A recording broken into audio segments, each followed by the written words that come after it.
And another thing we talk about a lot is the standardization of media narratives, the discourses, the metaphors around psychedelics, like the brain reset, and the ego deaths, and all this stuff that just, or the rebirth. Yeah, that just and gets... you're having a personal transformation, but without explaining what that actually means, because out of the scientific papers in which it does mean something when it's used technically, it doesn't mean anything when it's just kind of pulled out and used in an article. And you have to use the language for it, don't you, for if you're a journalist, for the... Well, you do for the keywords, because the keywords that have been used again and again get higher rankings, so you're pressured to put them in, which means that even if you're actually a good journalist, and because I did the press for Breaking Convention, so I work with a lot of journalists to try and get good articles about psychedelics out into the world. And so much of the time they'll write them and then an editor will put in some of the buzzwords that they feel should be there. And I think one of the ones that really annoys me is a powerful dose of MDMA. It can't just be a dose of MDMA. Like, they love to say a powerful dose of MDMA. It's just like, well,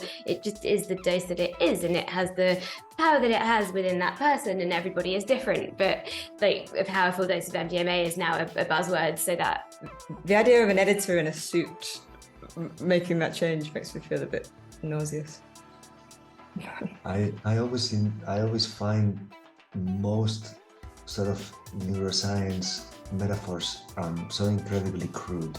Like when they actually sit down and they explain it to you, it's like, and you're a big time scientist and you've studied this all your life, and it comes down to this simplicity of it's amazing how crude they are in many ways, really sort of simplistic explications. Even, like the way sometimes, evolutionary theory is used to explain everything. It's like, well, this could only exist because evolutionarily it must have been advantageous for somebody to do it that way, and that's why we're still doing it. And you're like, really?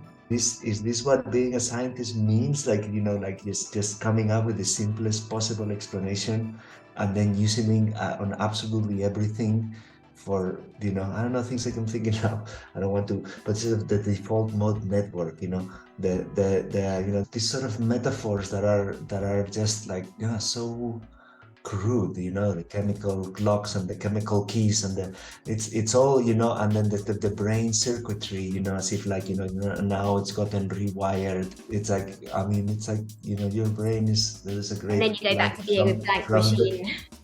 It's all from Simple Machines, exactly. There's this great line from I think Terence McKenna, and he says, the most complex a system in the known universe is the 2-pound bag of gray matter sitting between your ears, right? There's more complexity there than in the entire known universe from the Big Bang to here, right? In terms of sort of galactic forces and stuff.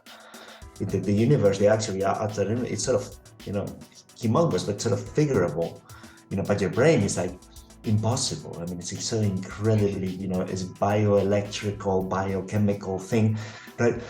And then it just gets reduced to some circuits and some connections, and there was this great line, I think it was Ben Shannon, and he said that looking at neurons firing, it's like, which is a lot of what they sort of, they take the neurons out and they put them in a petri dish and they look for peaks, right? That's a lot of neuroscience.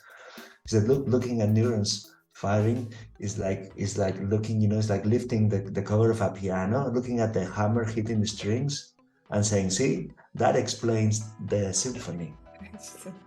Yeah.